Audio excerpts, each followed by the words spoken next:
Hey young friends, Dr. Bill here. I am so glad you could join me today. Today we're continuing to take a look at the book of Job. You may recall that last week we began by talking about Job's story. Job, as the book tells us, was a very, very wealthy man. Not only that, he had a huge family. In every way, Job's life was blessed. He had everything that he could possibly hope for. Well, as you remember, overnight all of that changed. Job lost his wealth, he lost his possessions, and he lost the members of his family. Sometime after that, Job also lost his health. He became terribly, terribly ill. Well, today we're going to further that story a little bit by talking about Job's friends. When word of Job's predicament spread, immediately 4 of Job's friends came to be with him. Their names were Eliphaz, Bildad, and Zophar. And the book of Job tells us that these 3 friends gathered around Job and they did 2 very important things. First, the book of Job says these friends sat with Job. In other words, they were with him. And then for 7 days, they didn't say a word. They kept silence. So in other words, they were simply there for Job. They didn't try to fix anything with their words. They just were present. Well, after that, each of the friends several times in turn says to Job, "Listen, we know why you're suffering. We know, Job, that suffering like this only comes to people who have done terrible things. You must have sinned something big, and God must be punishing you. So the only way for you to get relief, Job, is to confess your sin and come clean. And then perhaps God will bless you."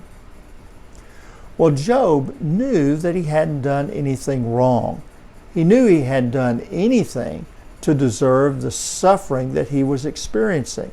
He had done nothing to suffer the loss of all of his wealth and property, members of his family, his children, grandchildren, and he certainly hadn't done anything to experience the kind of physical suffering that he was undergoing as a result of the loss of his health. And so throughout the main portion of the book of Job, Job and his friends, they have this continuing back and forth conversation. The friends always saying, "Job, you've done something terribly wrong." And Job saying, "No, I am innocent."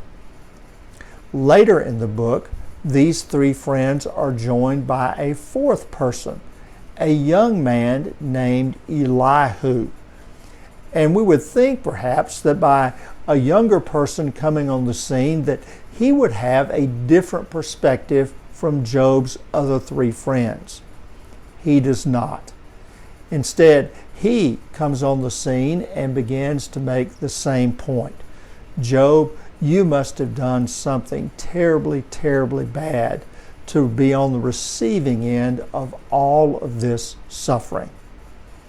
Well, at the end of the book, God speaks to Job, and God also speaks to these friends, saying, "You have not represented me well."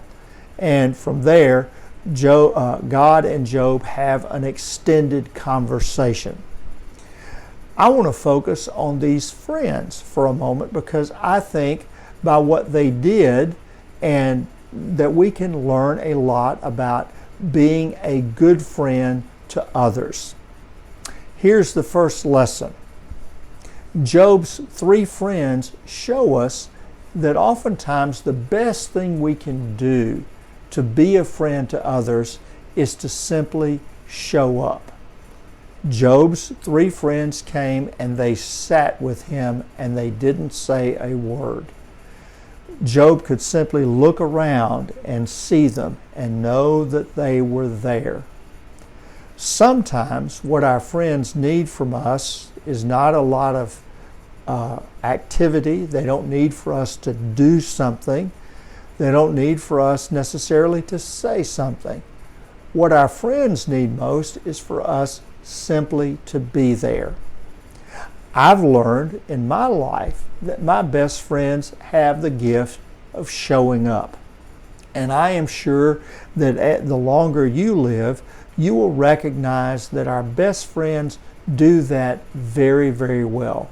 They know how to show up, and they know when to show up. The second lesson is this. It's obvious that Job's three friends, and then later the young man Elihu, they speak to Job without really understanding everything Job is experiencing. They take a look at Job's situation and they make a conclusion. Job, you must have done something terribly wrong to be experiencing all of this suffering. Well, we know that from the book of Job that that's not really the case. But each of the friends continues to hammer it at Job, saying this is what must have happened. They speak without really understanding. And the truth is, no one of us really fully understands what another person is going through, what she or he is experiencing. And so before we speak, before we render a judgment or come to a conclusion, the best thing we can do is to back off a bit and say, you know, I may offer some wisdom, I may try to help you work through things, but the truth is, I don't know that I will ever fully understand what you're going through. And so whenever we're going to be a friend to others, it always requires that we be a little bit humble and recognize that we don't always understand things as well as we think we do. So those are the lessons from Job's friends. I hope that we will take them to heart and do so in such a way that we will be better friends to our friends, that we will know how to show up for them, and we will know when to speak and when to keep silent. Well, that's it for today. Thanks so much for joining me.